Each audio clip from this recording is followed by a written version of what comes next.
요한계시록을 공부할 텐데 먼저 중요한 레퍼런스를 좀 말씀드리겠습니다. 여러분 중요한 거 이거 바이러스가 이거 해야 되는데 내가 혼자 연구해야지 화학 제품 가지고 막 부엌에서 막 이렇게 하면은요 이거 큰일 납니다. 아주 완전한 안전한 연구소에서 그렇게 연구를 해야죠. 그리고 뿌리를 잡는 게 참 중요합니다. 여러분 그냥 구글 검색하고 네이버 검색하면은요 이상한 정보들이 많이 돌아다녀요.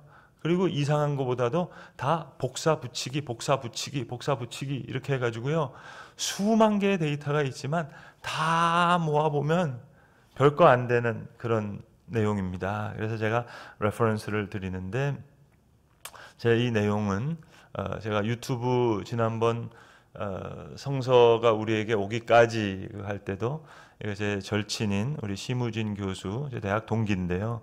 지금 서울 장신대에서 신약학을 공부하고 있습니다. 가르치고 있습니다. 신약학 교수신데 10년 동안 요한계시록 매 학기 강의한 교수예요. 그 교수가 저 친구니까 같이 배우고 그리고 같이 공부한 내용 그렇게 제가 다시 소개합니다. 그래서 어제 다 통화했어요. 이거 다 그 저작권의 문제들, 뭐 표절의 문제들 이거 다 제하고 아무 문제가 없겠다 생각해서 성경이 우리에게 오기까지 그것도 유튜브로 만들어낸 겁니다.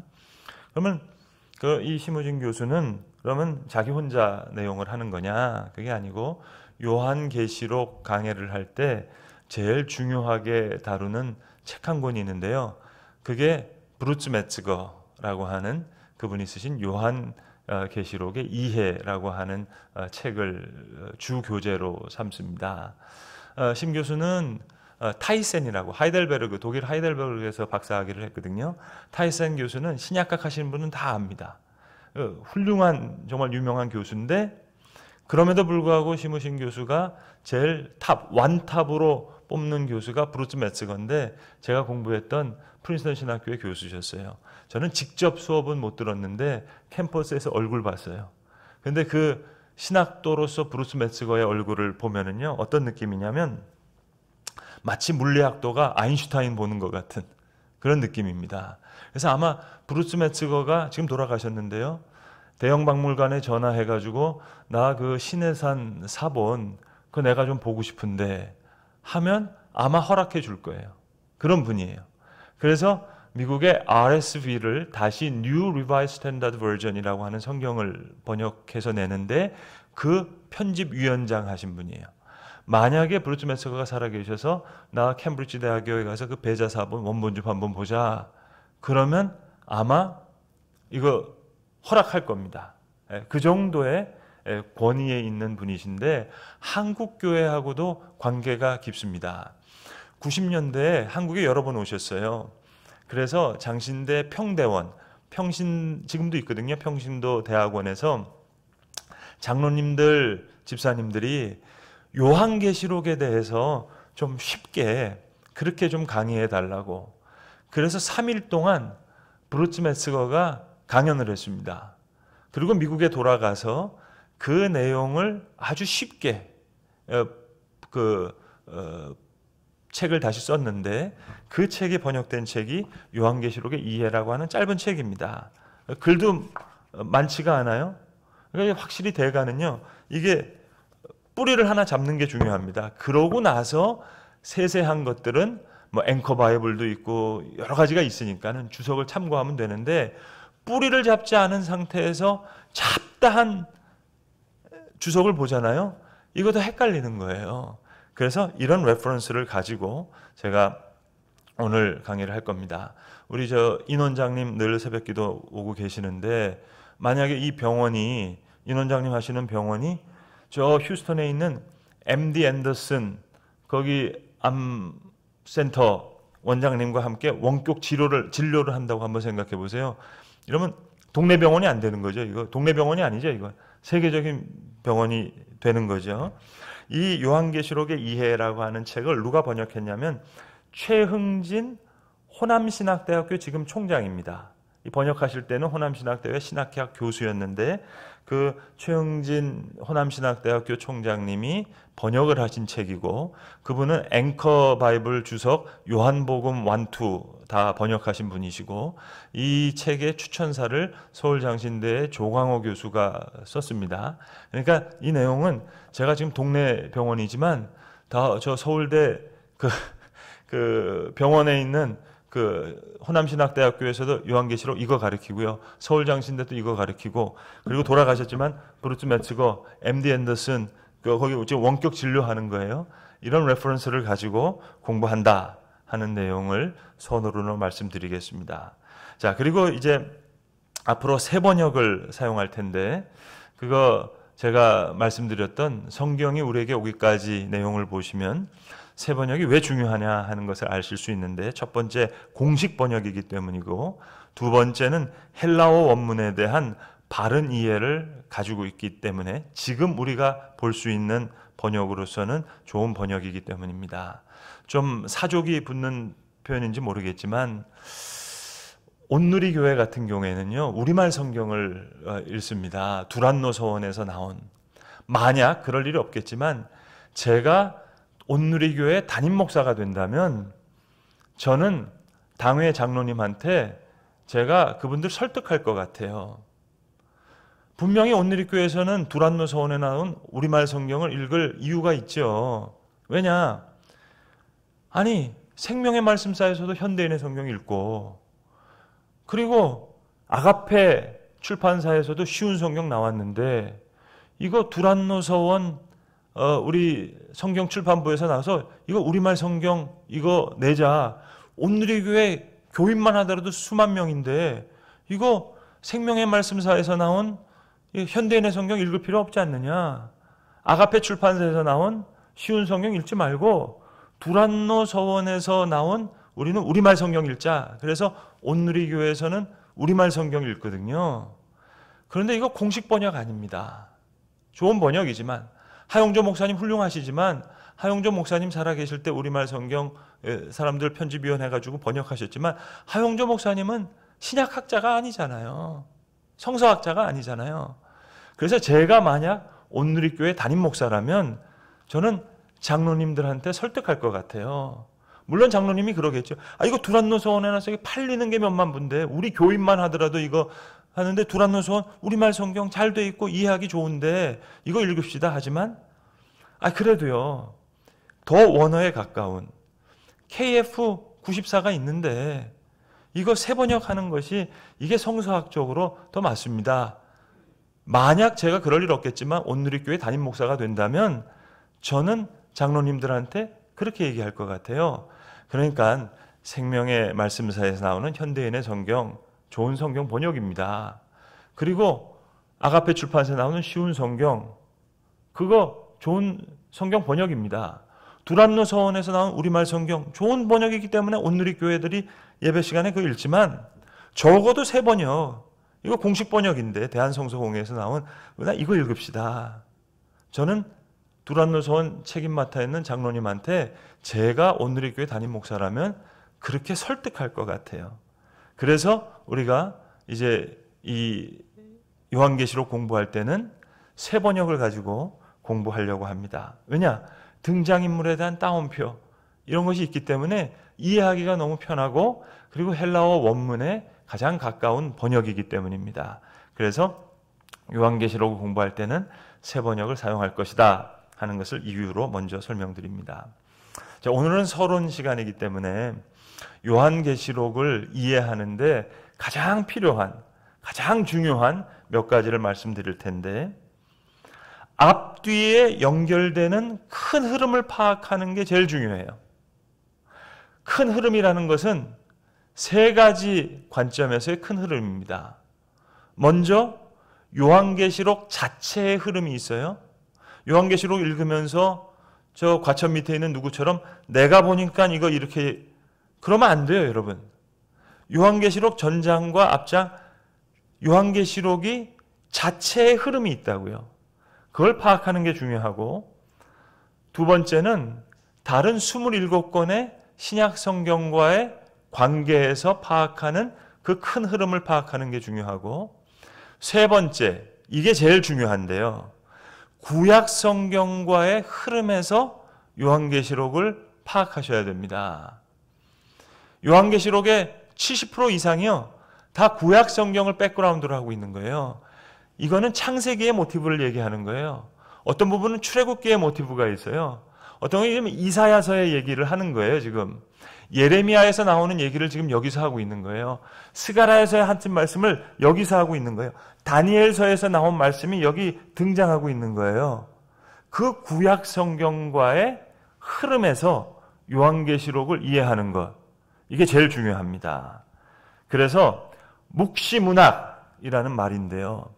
묵시,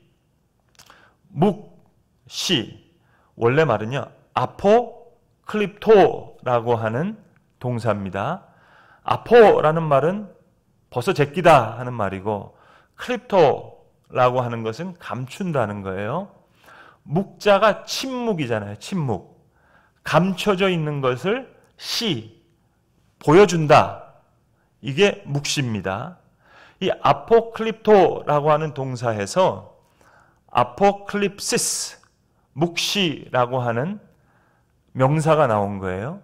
그래서 이것을 묵시문학 그러면 아포클립틱 리터처 이렇게 나옵니다. 이거 장르입니다.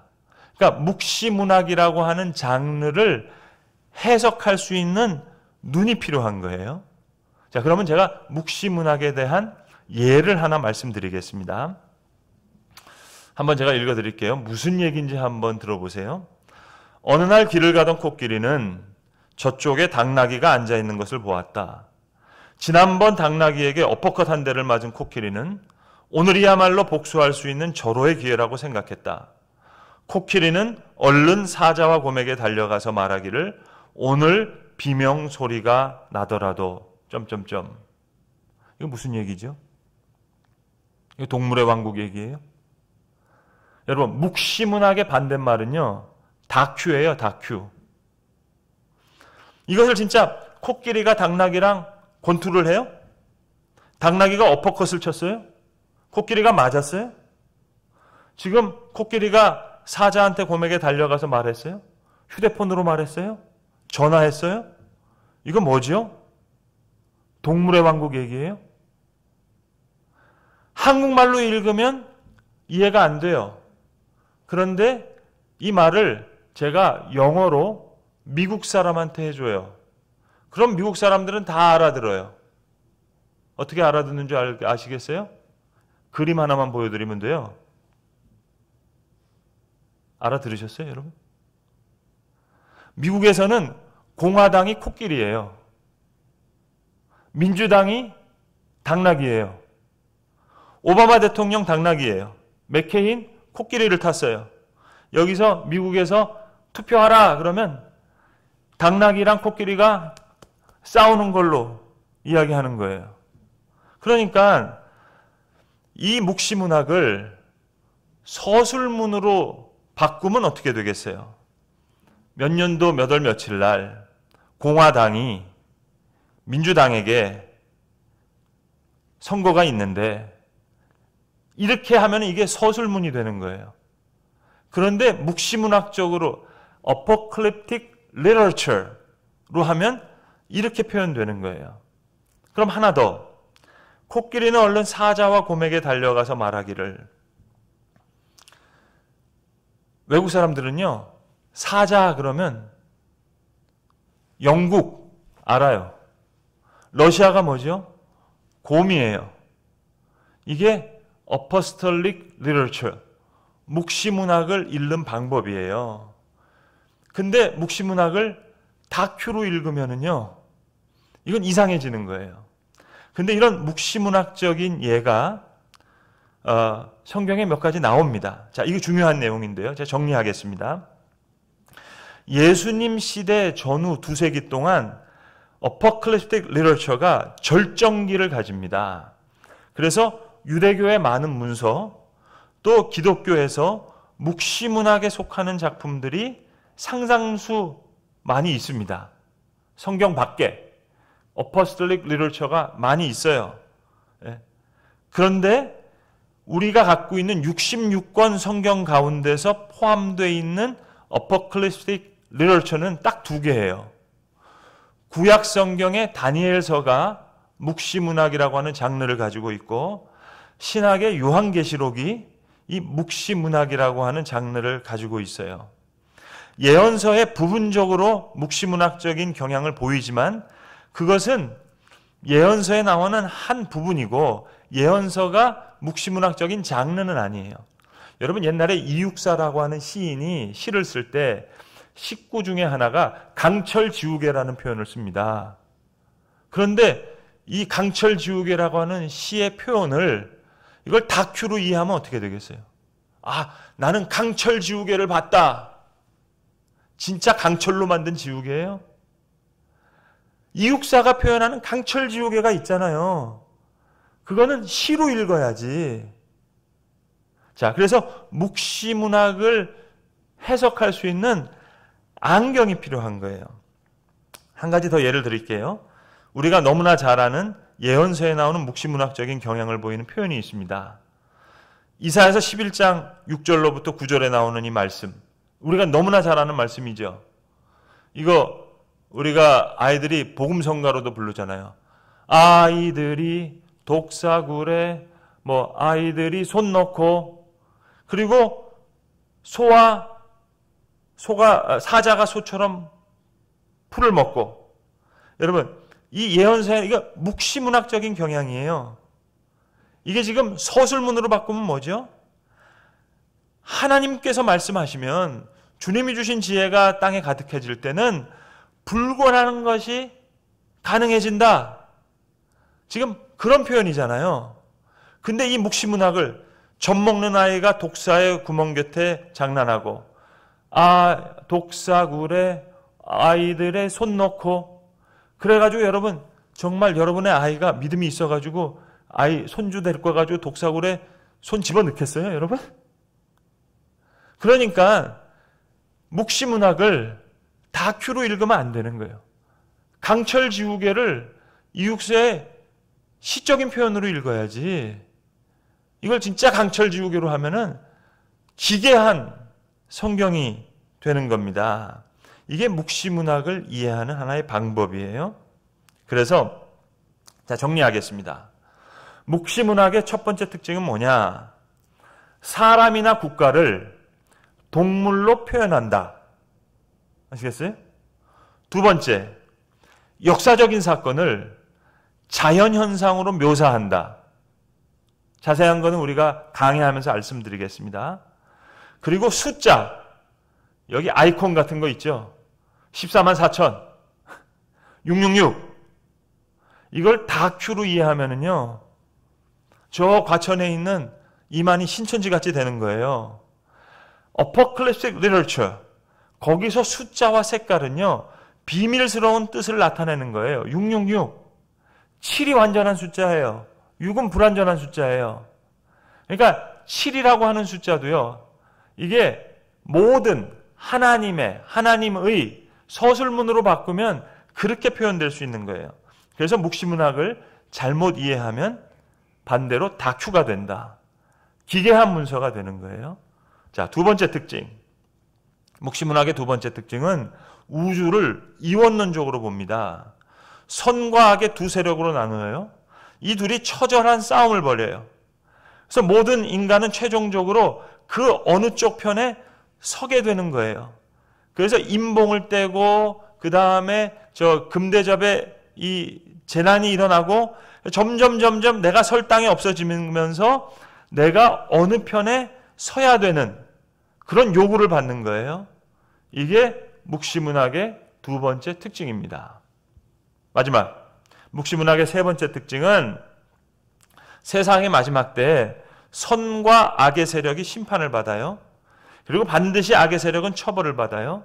그리고 결론적으로 고통의 시간을 견뎌낸 선에 속한 사람들은 낙원으로 들어간다. 이게 묵시문학의 세 번째 특징입니다.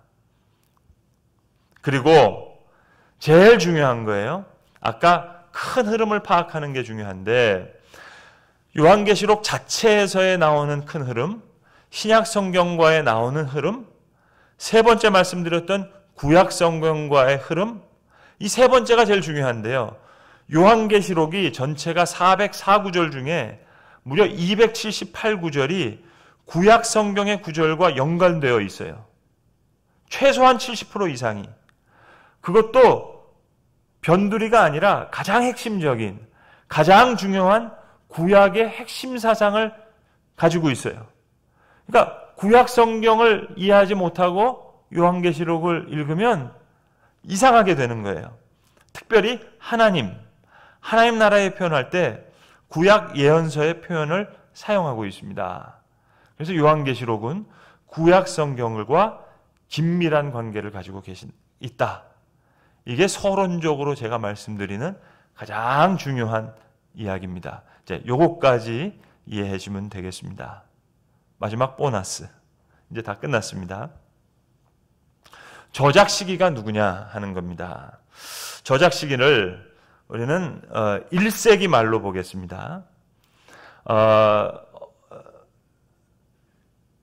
역사가들이 네로 황제가 기독교를 핍박했다고 생각하잖아요. 핍박한 거 맞긴 맞는데요.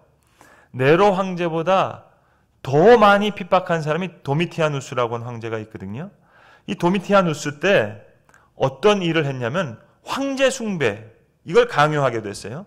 그러니까 황제 숭배를 강요한 최초의 황제예요. 그래서 네로도 자결시키고 도미티아누스도 자결시키는데, 이걸 로마 법을 아시잖아요. 로마 법의 최고형이 뭐냐면요, 뎀나티오 메모레이아라고 해서 메모리를 다 없애는 거예요. 그가 지었던 건축물 다 없애요. 저작들 다 없애요. 여러분, 영어로 하는 욕 중에 제일 안 좋은 욕이 God damn 그러잖아요. damnation, damnatio memoriae. 모든 기억을 다 말살시키는 거예요. 그러니까 도미티아누스가 그렇게 나쁜 황제였어요. 그래서 나중에 그 다음 황제가 우리로 따지면 최규하 대통령 같은 사람, 네미아로 원로원 중에서 제일 나이 많은 사람 잠깐 2년 하다가 다시 황제가 된 거예요. 도미티아누스가 정말 지긋지긋한 그런 로마 황제를 숭배한 최초의 황제였기 때문에 제일 악독한 놈이다 해서 기억 말살형을 시켰어요. 그래서 역사에 지금 남아있는 게 아무것도 없어요. 그러니까 도미티아누스가 얼마나 나쁜 왕인지를 모르는 거예요. 그러니까 네로만 얘기하는 거예요. 근데 네로의 박해는요, 로마 시에 국한된 거였고, 그리고 사실 그 로마의 화재가 난 거를, 이거 기독교 신앙에다 덤태기 씌운 거지, 기독교 신앙 때문에 발생한 건 아니고, 진짜 핍박은 도미티아누스 황제 때, 이게 반모섬에서 요한이 굴에서 이 계시를 받았던 그 시기랑 맞물리는 시기입니다. 그래서 이 도미티아누스의 로마 황제 숭배 사상, 그 시기로 보는 게 온당하다라는 이야기입니다. 1세기 말로 추정하는 근거는 이렇습니다. 사도시대 다음 시대를요, 속사도시대라고 하는데, 사도들의 제자가 다스리는 시대입니다. 그래서 그 속사도시대 폴립각 같은 사람, 69년부터 115년에 살았던 사람인데요. 사도 요한의 제자입니다. 실제로 요한계시록에 나오는 에베소 서모나 교회, 그 서모나 교회의 일대 감독했던 사람. 전설에 의하면, 어디까지 전설입니다. 사실은 아닙니다. 제자들이 막 싸울 때 예수님께서 어린아이를 품에 안으면서 야 싸우지 마 하면서 예수님의 품 안에 안겼던 그 아이가 폴리카비였다라고 하는 전설이 있는 거예요. 그러니까 그건 전설이고, 팩트는 사도 요한의 제자로서 이 서머나 교회를 목회했던 감독인데, 그가 어떻게 얘기했는가 하니, 바울 시대, 즉 60년대까지, 그러니까 네로 황제 시대 때 서머나의 교회가 없었다, 이렇게 말하는 기록이 있습니다. 그러니까 요한계시록의 저작 시기를 1세기 말, 그러니까 90년 전으로 보는 게 더 옳다 얘기하고요. 그 다음에 라오디게아는요, 61년에 지진이 나서 완전히 파괴됐습니다. 근데 요한계시록에 따르면 라오디게아는 부유한 도시로 등장하거든요. 그러니까 이 도미티아 학생 때 다시 재건해가지고요, 이거 부유한 도시가 된 거예요. 그리고 마지막으로 여러 교부들이 2세기, 3세기 교부들, 이레니우스, 클레멘트, 유세비우스, 이 모든 교부들이 요한계시록을 1세기 말에 기록되었다고 증언합니다. 그래서 우리의 전통은 예수님의 12제자였던 사도 요한이 제일 늦게까지 살았습니다. 그리고 반모섬, 조그만 섬입니다. 다 모으면 우리나라 울릉도 정도 됩니다. 그 그리스의 옆에 있는, 붙어있는 그 반모섬에서 지금도 가서 보시면 반모섬에 요한이 이 계시를 받았다 하는 그 곳이 있습니다. 여기서 계시를 받고 기록한 곳으로, 그래서 1세기 말로 추정하는 근거가 이렇게 되는데, 예수님의 제자인 사도 요한이 반모섬에서 기록된 요한 Apocalyptic Literature, 이렇게 우리는 묵시문학적으로 요한계시록을 읽게 될 것이다. 이 서론적인 해석을 가지고 이제 내일부터 요한계시록 1장부터 천천히 강의하도록 하겠습니다. 아침에 이른 시간에 이렇게 경청해 주셔서 대단히 감사합니다.